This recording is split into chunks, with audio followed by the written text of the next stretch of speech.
The Ghana National Association of Teachers has suspended its planned strike originally scheduled for April 30.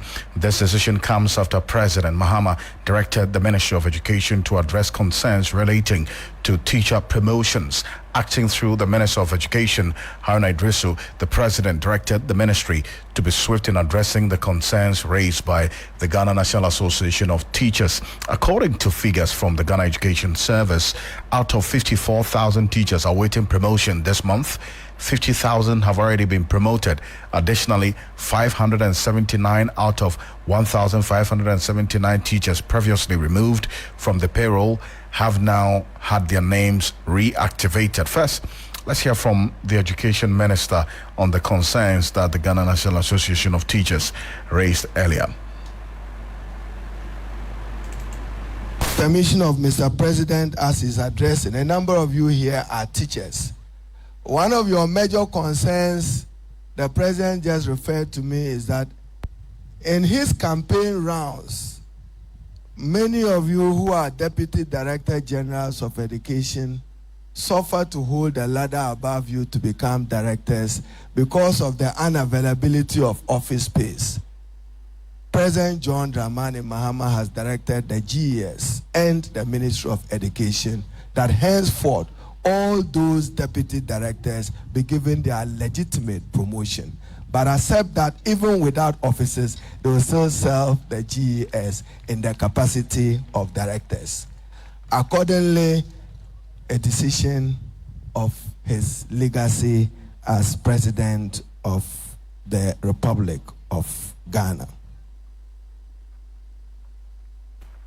Well, so that's the Education Minister, Yaa-Na there. Let's get on to the telephone lines right now. And Thomas Musa Tanko is General Secretary of the Ghana National Association of Teachers, that's GNAT, is joining us right now. Mr. Tanko, appreciate you. Now, certainly this must come as some good development for you, especially because of the concerns you had raised some 3 days ago, indicating that by end of month you're going to decide on what to do next. The minister says 50,000 out of the 54,000 teachers awaiting promotions have already been promoted.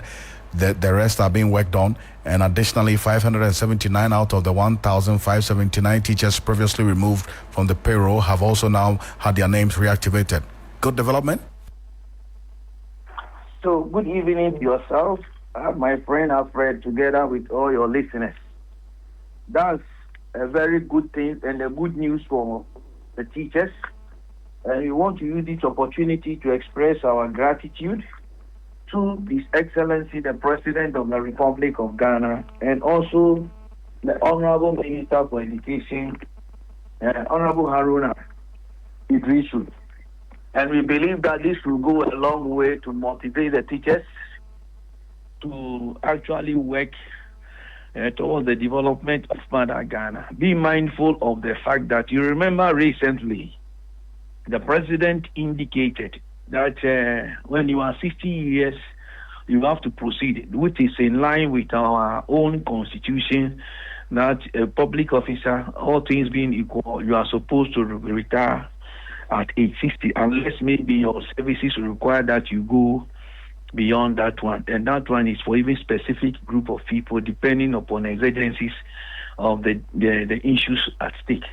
But most importantly, hitherto, if you are in the Ghana Education Service, technically speaking, you are supposed to end at the Director 1.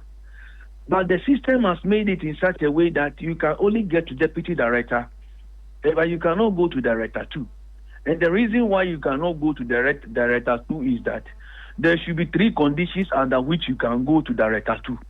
Number 1, unless somebody, an office holder who is on the Director 2 goes on retirement, nobody moves. Or the other thing is that the person, the holder of the Director 2 office holder should resign. If that didn't happen, then there will be no promotion. Then the last one is that office holder should die. Then there can be promotion. We don't think that is how scheme of service are crafted. And so with the announcement coming from His Excellency, it has actually come to fulfill the tenets we have in our scheme of service.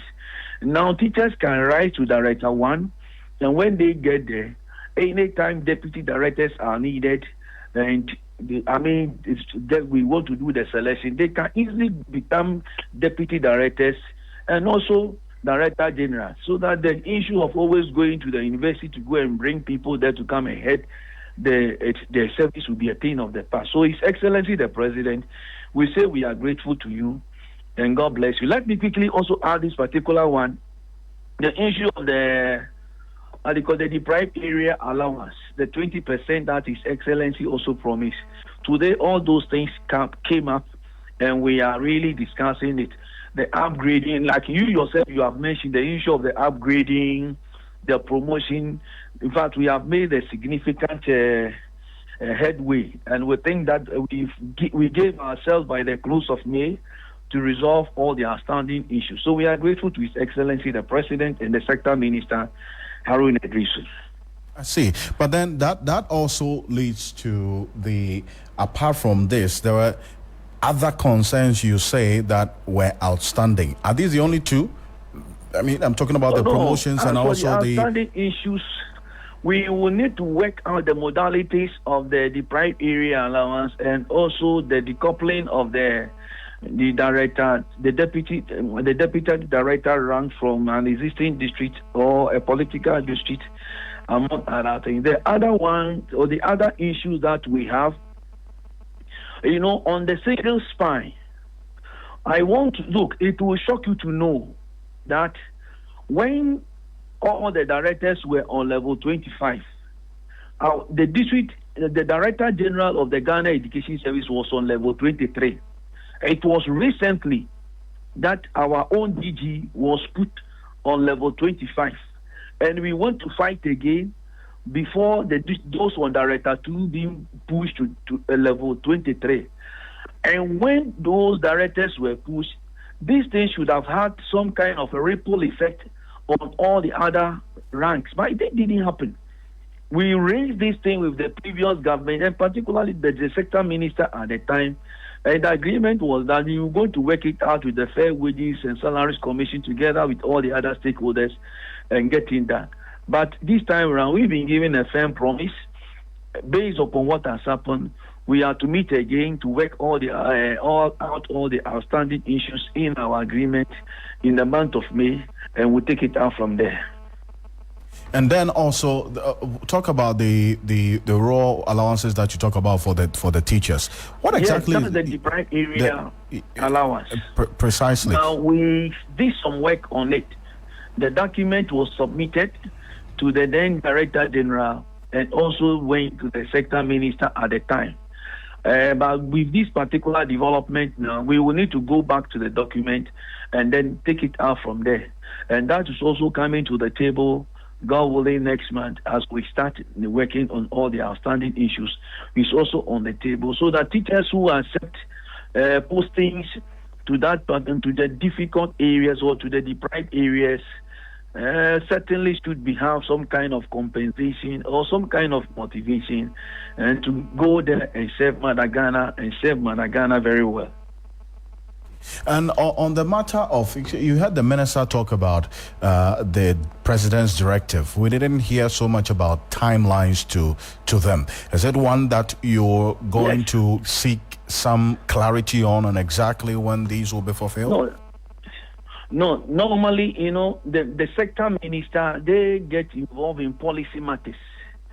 And so once the pronouncements have been made, the outstanding issues will have to be done with the Ghana Education Service, the Public Services Commission, and then the Fair Wages and Salaries Commission.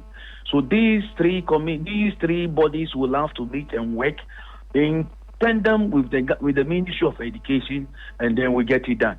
Because at the end of the day, the public sector, the Public Services Commission has a role to play.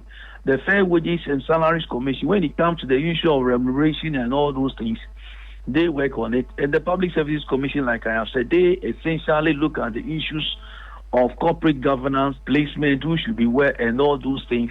They look at those things. And the Ghana Education Service, being a sector agency, will then coordinate with these or work with these two institutions to get it done, with the Ministry of Education having an oversight responsibility over the whole implementation. I do appreciate your time on this matter. Thank you very much. God bless you. Thomas Musa Tanko is General Secretary of the Ghana National Association of Teachers, GNAT. There is all I have here.